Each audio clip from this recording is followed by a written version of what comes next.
माझे नाव प्रज्ञा मनोरंजन सत्कर. माझा वर्ग पहिला. मी तुम्हाला गुणाकार कशा प्रकारे करते ते सांगणार आहे.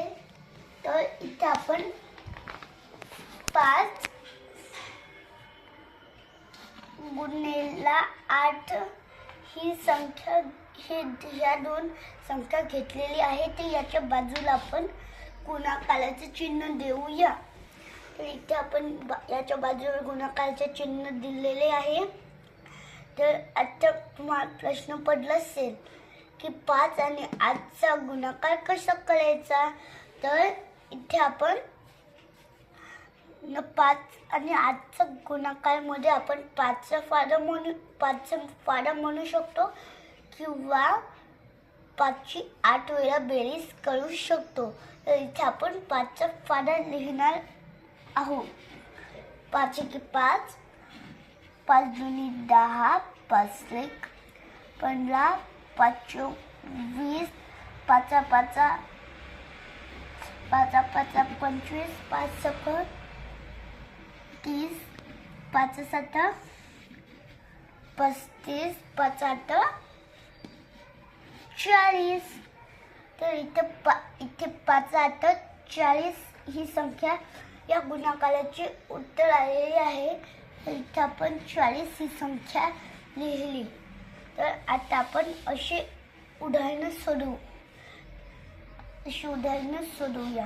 तर इथे 4 संख्या घेतलेली आहे आणि याखाली 9 ही संख्या घेतलेली आहे.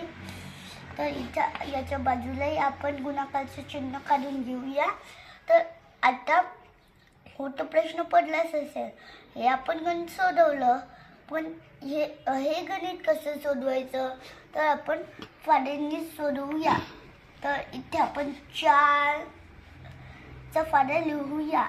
4 एके 4, 4 दुनी 8, 4 एक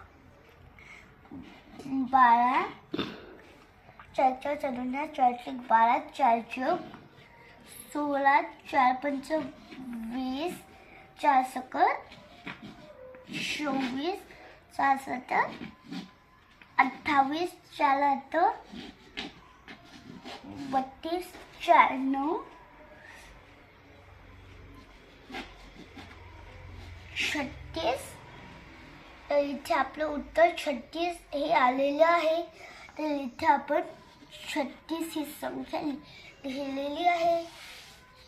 आणि गुणाकारात जर 2 संख्या आलटून पलटून जर लिहिल्या असेल आणि त्यांचा गुणाकार केला असेल तर त्यांचा गुणाकार सारखाच येतो. तर आपण या पद्धतीला समजून घेऊया.